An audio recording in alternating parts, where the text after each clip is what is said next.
Hello students, welcome in your maths class. So in our last class we have read about the union and intersection of sets. कुछ definitions पढ़ी थी बेटा हमने set से related operations, that is union और intersection. उसके अलावा हमने Venn diagram भी पढ़ा था. So now हम exercise start करते हैं 1.4 and mainly ये जो exercise है वो आपकी based है union और intersection पे ही. ये दो ऑपरेशन आपको इस पूरे एक्सरसाइज में मिलेंगे. So let's start. ये question number 1 is find the union of each of the following pairs of set. आपको दो पेयर दे रखे हैं सेट्स के, यूनियन फाइंड आउट करना है. तो हमने यूनियन की डेफिनेशन में क्लियर किया था क्या होता है यूनियन में. कलेक्ट हो जाती हैं सारी चीज़ें, एलिमेंट्स कलेक्ट हो जाते हैं. तो आपको जो दो सेट दे रखे हैं उनके सारे एलिमेंट्स आपको एक जगह लिख देने होंगे और जो कॉमन एलिमेंट्स हैं उन्हें सिर्फ लिखना होगा एक बार.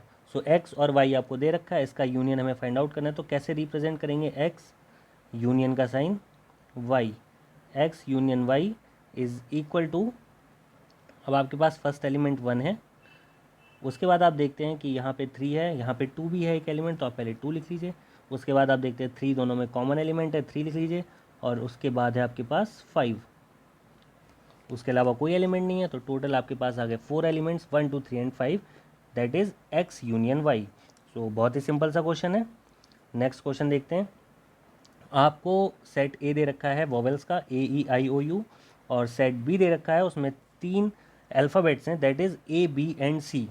सो लिखना स्टार्ट करते हैं इनका यूनियन. कैसे नोट डाउन करेंगे. A sign of union, B is equal to, तो आप देखेंगे सबसे पहला अल्फ़ाबेट ए है जो दोनों में कॉमन है, उसके बाद बी और सी आते हैं दोनों सेट बी से. इसके बाद आप देखते हैं कि सारे एलिमेंट्स बचे आपके पास सेट ए के, तो उन्हें भी आप लिख लेंगे EIO एंड यू. तो ये सेट आपका बन गया ABCEIO एंड यू. तो यहाँ पे आपके पास टोटल 7 एलिमेंट्स आ गए और ये आपका सेट बन गया A union B. Now next one is, यहाँ पे आपको सेट जो है वो सेट बिल्डर फॉर्म में दे रखा है, तो पहले रोस्टर फॉर्म में कन्वर्ट कर लेंगे. फर्स्ट आपको दे रखा है A equal to x such that x is a natural number and multiple of 3. So natural number and multiple of 3, natural number 1 से स्टार्ट होते हैं लेकिन मल्टीपल ऑफ 3 लेना है. तो सेट ए में फर्स्ट नंबर क्या आएगा 3, then 6, then 9 and so on, आगे तक ही नंबर चलते जाएंगे. उसके बाद हम बात करते हैं सेट बी की. तो सेट बी में क्या आएगा x such that x is a natural number less than 6. Natural number है बट लेस देन 6 है, तो यानी कि 1 से स्टार्ट होंगे 1 2 3 4 एंड 5, 6 नहीं आएगा, ये नंबर आ गए. सो अब अगर आपको यूनियन लेना है दोनों सेट्स का तो कैसे नोट डाउन करेंगे. A union B is equal to, तो सबसे पहले नंबर हमारे 1 से स्टार्ट होते हैं, तो आप बेटा देखिए 1 2 3 4 5, तो ऑब्वियस सी बात है यहाँ पे आएगा ही. तो 1 लिख लीजिए, 2 लिख लीजिए, 3 दोनों में कॉमन है, उसके बाद 4 देन 5. 5 के बाद क्या नंबर स्टार्ट होते हैं, 5 के बाद हमें आना पड़ेगा वापस सेट ए में. तो हमारे पास पहला एलिमेंट है 6, देन मल्टीपल ऑफ 3 इज़ 9, उसके बाद मल्टीपल लेते हैं 12 एंड सो ऑन. सो आपके पास 1 से 5 तक काउंटिंग आएगी, उसके बाद आगे जितने 3 के मल्टीपल्स हैं वो इस यूनियन में आ जाएंगे, that is A union B. बहुत ही सिंपल है, आई होप समझ में आ रहा होगा सबको आसानी से. नाउ फोर्थ पार्ट देखते हैं इसी क्वेश्चन का. यहाँ भी आपको सेट बिल्डर फॉर्म दे रखी है. फर्स्ट दिया है x such that x is a natural number and 1 is less than x is less than equal to 6.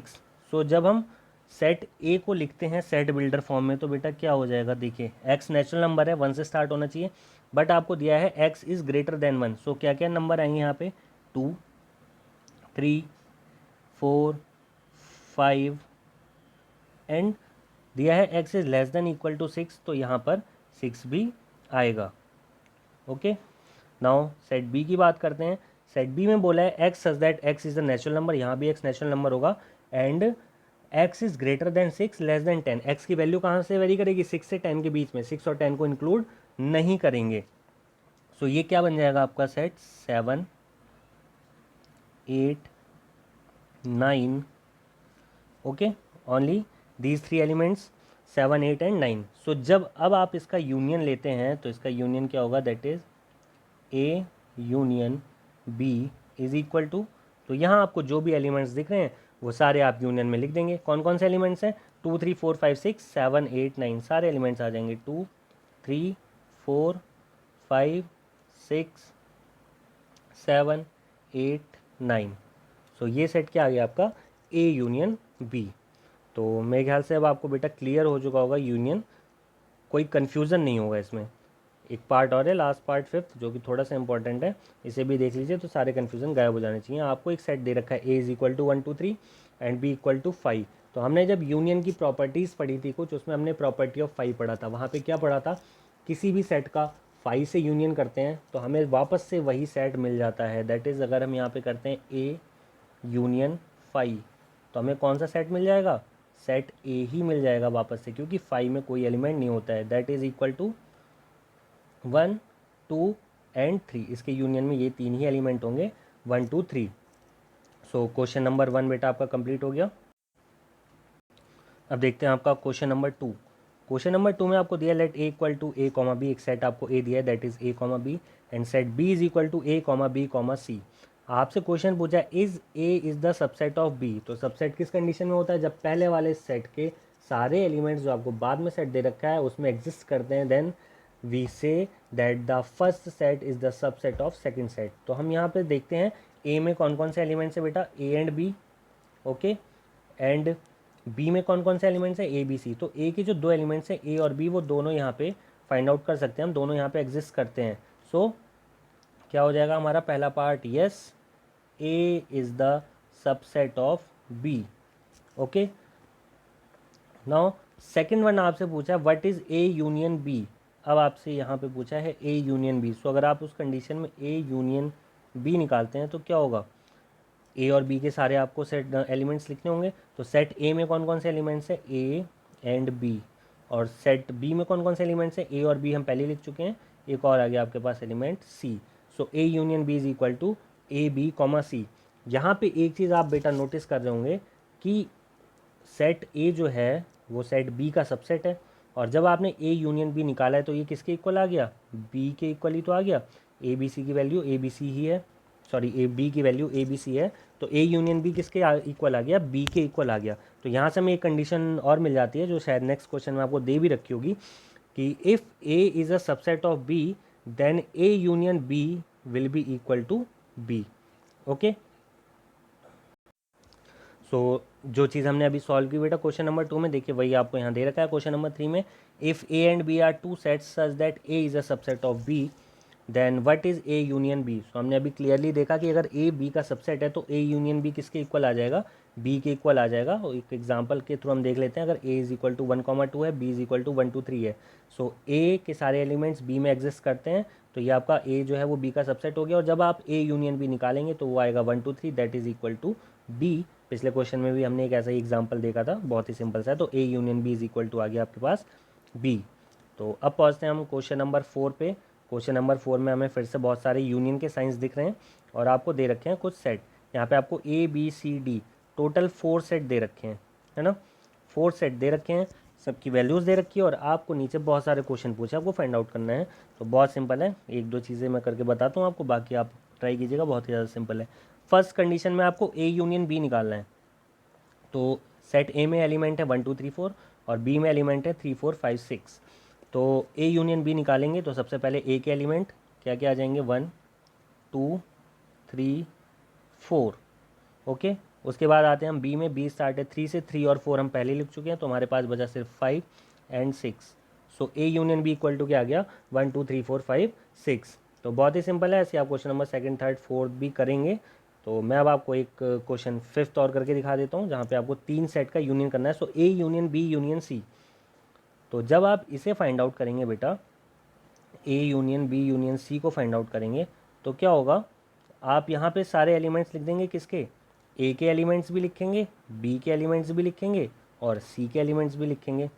सो किसके इक्वल हो जाएगा ये? सबसे पहले ए के एलिमेंट्स, ए में कौन कौन से एलिमेंट्स हैं? 1 2 3 एंड 4। फिर आप देखते हैं बी में। बी में 3 और 4 हम ऑलरेडी राइट कर चुके हैं, सिर्फ बचा आपके पास 5 and 6। Now last one is set C. Set C पे एलिमेंट्स है आपके पास 5 6 7 8, सो 5 और 6 आप पहले राइट डाउन कर चुके हैं, तो आपके पास आएगा सिर्फ 7 and 8। So this will be A union B union C. A B और सी सेट के सारे एलिमेंट्स आपने एक साथ लिख लिए and it is the A union B union C. Same as आपको इस क्वेश्चन का 6th पार्ट करना है, बहुत ही सिंपल एक्सरसाइज है बेटा, 6 7 पार्ट भी आपको अपने आप सॉल्व करना है। सो अब आते हैं बेटा क्वेश्चन नंबर 5 पे। क्वेश्चन नंबर 5 आपको दे रखा है find the intersection of each pair of sets of question 1 above. जो आपने फर्स्ट क्वेश्चन किया है इस एक्सरसाइज का, उसमें जो आपको पेयर ऑफ सेट्स मिले वहाँ पे आपने यूनियन फाइंड आउट किया था, यहाँ पे आपको उन्हीं क्वेश्चंस का इंटरसेक्शन फाइंड आउट करना है। सो नेक्स्ट क्वेश्चन देखते हैं हम, क्वेश्चन नंबर 6, वहाँ पे इंटरसेक्शन है, आप उससे इंटरसेक्शन करना समझ जाएंगे। इसके बाद आप यहाँ से पार्ट 1 को सॉल्व करिएगा, ठीक है। सो आपका जो क्वेश्चन नंबर 6 है, यहाँ पे आपको देखिए कुछ सेट दे रखे हैं, A is equal to B is equal to C and D. ये आपको 4 सेट दे रखे हैं। तो सबसे पहले आपको फाइंड आउट करना है ए इंटरसेक्शन बी। तो इंटरसेक्शन में क्या होता है बेटा, जो सेम हॉबी वाले लोग होते हैं वही साथ में आते हैं, यानी कि जो सेम नंबर्स हैं, जो कॉमन नंबर हैं, उन्हें हम लिखेंगे इंटरसेक्शन में। तो ए और बी से स्टार्ट करते हैं। तो सबसे पहले हम देखते हैं ए में हमारे पास फर्स्ट एलिमेंट है 3। सर्च करिए बी में कहीं पर है एलिमेंट 3, नहीं है। Now second element is 5, B में 5 कहीं पर नहीं है। थर्ड एलिमेंट इज़ 7, तो आप देख रहे हैं 7 जो है वो आपका ए में भी है और बी में भी है। सो फर्स्ट एलिमेंट यहाँ पे आ जाएगा 7। Second one is 9, third one is 11। ये जो कॉमन एलिमेंट्स है, उसके बाद कोई भी एलिमेंट्स नहीं बचता है। सो आपके पास A intersection B is equal to क्या आ जाएगा, 7 9 and 11। Same as second part है, आपको B intersection C find out करना है।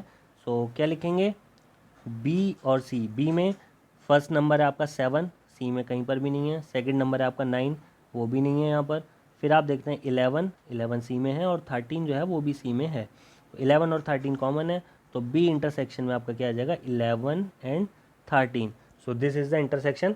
तो बेटा ये अभी तक की मुझे लगता है आपकी सबसे सिंपल एक्सरसाइज है, कोई प्रॉब्लम नहीं होनी चाहिए आपको करने में। तो इस पार्ट को भी आप ऐसे ही, पिछला 5th क्वेश्चन जो है, यहाँ पे आपको क्वेश्चन नंबर 1 के टॉप 1 के सेट्स लेने हैं और उनका इंटरसेक्शन फाइंड आउट करना है, और क्वेश्चन नंबर 6 में आपको ये वैल्यूज़ दे रखी हैं, यहाँ से कंप्लीट करना है। तो अब आते हैं बेटा आपका क्वेश्चन नंबर 7 पे। इंटरसेक्शन पे ही बेस्ड है, बट करना क्या है, थोड़ा सा आपको यहाँ पे सेट्स जो हैं वो सेट बिल्डर फॉर्म में दे रखे हैं। सेट ए आपको दे रखा है x such that x is a natural number. Set B जो दे रखा है वो आपको इवन नेचुरल नंबर का दे रखा है। सेट सी जो है वो ऑड नेचुरल नंबर का है, और सेट डी जो है वो प्राइम नंबर्स का है। सो नेचुरल नंबर से स्टार्ट होते हैं 1 से। तो थोड़ा सा हम इन्हें यहाँ पे सेट को अगर डिफाइन कर लें तो सिंपल हो जाएगी हमारे लिए चीज़। ए इज़ इक्वल टू लेते हैं नेचुरल नंबर। तो ये नेचुरल नंबर कहाँ से स्टार्ट हो जाएंगे आपके, 1 2 3 4 एंड सो ऑन, ठीक है। सेम एज हम बात करते हैं बी की। तो बी में कौन कौन से नंबर आएंगे, इवन नेचुरल नंबर, यानी कि 2 4 6 8 एंड सो ऑन, ठीक है। इन्हें हमने लिख लिया है। तो फर्स्ट पार्ट में आपको बेटा फाइंड आउट करना है ए इंटरसेक्शन बी। ओके, तो अगर आप ए इंटरसेक्शन बी निकालते हैं बेटा, तो ए में आप देखेंगे 1 से लेके आगे तक की सारी काउंटिंग है, सारे नेचुरल नंबर, और बी में 2 4 6 8। तो कॉमन नंबर भाई 1 तो है नहीं बी में। फिर हम 2 की बात करते हैं, तो 2 जो है वो बी में है, तो 2 आ जाएगा। फिर आप देखते हैं 3 नहीं है, 4 है, 5 नहीं है, 6 है, 7 नहीं है, 8 है। तो आप देखेंगे कि सेट बी के ही जो नंबर हैं, क्योंकि देखिए बेटा ए भी नेचुरल नंबर का सेट है, बी भी नेचुरल नंबर का है। डिफरेंस इतना है कि बी में इवन नेचुरल नंबर्स हैं, तो इसका मतलब बी में जो एलिमेंट्स हैं वो ए में ज़रूर होंगे, क्योंकि बोथ आर नेचुरल नंबर्स। सो आप यहाँ पे देखेंगे कि जो भी एलिमेंट्स आते जाएंगे वो आते जाएंगे बी के, ठीक है। तो आप क्लियरली इसे क्या लिख सकते हैं, ये जो आपका पार्ट है ए इंटरसेक्शन बी, ये इज इक्वल टू किसके आ जाएगा, बी के, ठीक है। सेम कंडीशन हमारे पास सेकंड क्वेश्चन में है ए इंटरसेक्शन सी। तो जब हम सी की बात करते हैं, सी में कौन कौन से एलिमेंट्स आ जाएंगे, सी में आएंगे बेटा odd natural number. Odd natural number यानी 1 3 5 7 एंड सो ऑन। और बेटा ए में कौन से नंबर रहेंगे, ए तो हमारे पास नेचुरल नंबर का सेट है, ये इसमें सारे 1 की बात के जितने नंबर हैं सब होंगे। सो जब यहाँ पे हम सी के साथ इसका कंपेयर करेंगे, तो ऑब्वियस सी बात है यहाँ पे 1 आएगा, 2 नहीं है, कॉमन नहीं है दोनों में, 3 है। ऐसे यहाँ पे आप देखेंगे कि सी के जितने एलिमेंट्स हैं वो आते जाएंगे, ठीक है। तो जब आप A intersection C find out करेंगे तो आपको सारे एलिमेंट्स कहाँ मिलेंगे, सी के मिलेंगे। So A intersection C will be equal to C. जैसे A intersection B equal to B हो गया था, A intersection C equal to C हो गया। उसके बाद आपको डी के साथ इंटरसेक्शन निकालना है, तो डी क्या है बेटा, D is a prime number. तो यहाँ पर भी क्या होगा भाई, डी प्राइम नंबर है, तो जब आप ए और डी का इंटरसेक्शन करेंगे तो फिर वही चीज़ आएगी कि ए में तो सारे नंबर हैं और डी में सिर्फ प्राइम नंबर हैं, तो जो डी के नंबर हैं वही कॉमन आएंगे, तो A intersection D is equal to आ जाएगा आपके पास डी। तो बहुत सिंपल पार्ट है ये, तो नोट डाउन कैसे करना है वो थोड़ा सा आपको ध्यान देना पड़ेगा, ठीक है। ये है इसे नोट डाउन करने का तरीका। अगर ए इंटरसेक्शन बी पूछा है तो आपको सबसे पहले ए क्या दे रखा है, x is a natural number, और बी जो आपको सेट दे रखा है वो इवन नेचुरल नंबर का। तो दोनों ही नेचुरल नंबर के सेट हैं, बट सेट बी जो है वहाँ पे इवन नंबर्स हैं। तो जब हम इंटरसेक्शन की बात करेंगे, अगर देखिए इसका यूनियन लेते तो यूनियन लेने में फर्स्ट वाला सेट आ जाता, क्योंकि यूनियन में सारे नंबर आते हैं, तो सारे नंबर किस में आएंगे, नेचुरल नंबर में। लेकिन हमें चाहिए इंटरसेक्शन, तो इंटरसेक्शन जब हम लेंगे तो इसका मतलब जो कम वाले नंबर्स हैं, बी में जो नंबर्स हैं वही आएंगे, तो ये इक्वल टू आ जाएगा बी के। ऐसे ही A intersection C equal to C. Note down बेटा आपको ये लैंग्वेज में करना है, जैसे यहाँ पे आपको दे रखा है, इस टाइप से नोट डाउन करना है। अब इस क्वेश्चन का नेक्स्ट पार्ट देखते हैं। यहाँ पे आपको दिया है बी इंटरसेक्शन सी, तो बी जो आपको सेट दिया है वो किसका है, इवन नेचुरल नंबर का, और सी जो सेट है वो है ऑड नेचुरल नंबर का। अब यहाँ पे देखिए दोनों चीज़ें क्या है, जस्ट अपोजिट है। बी में कौन से नंबर है, इवन नेचुरल नंबर, यानी कि 2 4 6 8, ओके। और सी में क्या है, ऑड नेचुरल नंबर है, तो ऑड नेचुरल नंबर क्या हो गया, 1 3 5 7। तो क्या कोई नंबर कॉमन होगा, इवन नंबर और ऑड नंबर कभी कॉमन हो ही नहीं सकते, क्योंकि ये जस्ट अपोजिट है। तो यहाँ पे आपका इंटरसेक्शन क्या आएगा, equal to 5, okay. Next one is आपको दिया है बी इंटरसेक्शन डी या बी इंटरसेक्शन सी, निकालना है आपको, ठीक है ना। तो क्या है आपका बी जो है सेट है वो किसका सेट है, इवन नेचुरल नंबर का, ठीक है। और डी किसका सेट है, डी जो है वो प्राइम नंबर्स का सेट है, डी प्राइम नंबर्स का सेट है। तो जब आप इवन नेचुरल नंबर की बात करते हैं तो 2 4 6 8, और प्राइम नंबर बेटा, प्राइम नंबर वो नंबर होते हैं जो अपने अलावा किसी और नंबर से डिविजिबल नहीं होते हैं। सो प्राइम नंबर्स की बात करेंगे तो कहाँ से स्टार्ट होंगे, 2 3 5 7 11 13, ये होंगे प्राइम नंबर। तो आप वहाँ पे देखेंगे कि सिर्फ और सिर्फ 2 कॉमन आएगा, तो ये हो जाएगा इज इक्वल टू 2। और नेक्स्ट आपको निकालना है सी इंटरसेक्शन डी, तो सी आपको क्या दे रखा है, ऑड नेचुरल नंबर, और डी आपको दे रखा है प्राइम नंबर, ठीक है। तो इसका इंटरसेक्शन क्या होगा बेटा, जब ऑड नेचुरल नंबर, आप हमेशा ही देखिएगा कि प्राइम नंबर्स जितने हैं 2 को छोड़ के बाकी सारे प्राइम नंबर्स जो होते हैं वो ऑड होते हैं। 2 के बाद 3 5 7, उसके बाद आपका 11 13, तो 2 को छोड़ के सारे प्राइम नंबर क्या होते हैं, ऑड। पहला सेट है ऑड नेचुरल नंबर का और ये है प्राइम नंबर्स का, ठीक है। तो नॉर्मल सी बात है, जब आपका इंटरसेक्शन होगा, जब आप इसका इंटरसेक्शन लेंगे, भाई पहले में तो ऑड नेचुरल नंबर है, 2 तो होगा नहीं, तो यहाँ से 2 हो जाएगा गायब, और सिर्फ आपके पास क्या बचेंगे, ऑड प्राइम नंबर्स। तो ये आपके सेट जो मिलेगा वो क्या होगा, ऑड प्राइम नंबर्स का सेट होगा। सो क्वेश्चन नंबर 7 तक बेटा आप कंप्लीट कीजिएगा एक्सरसाइज को, बाकी हम नेक्स्ट क्लास में स्टडी करेंगे।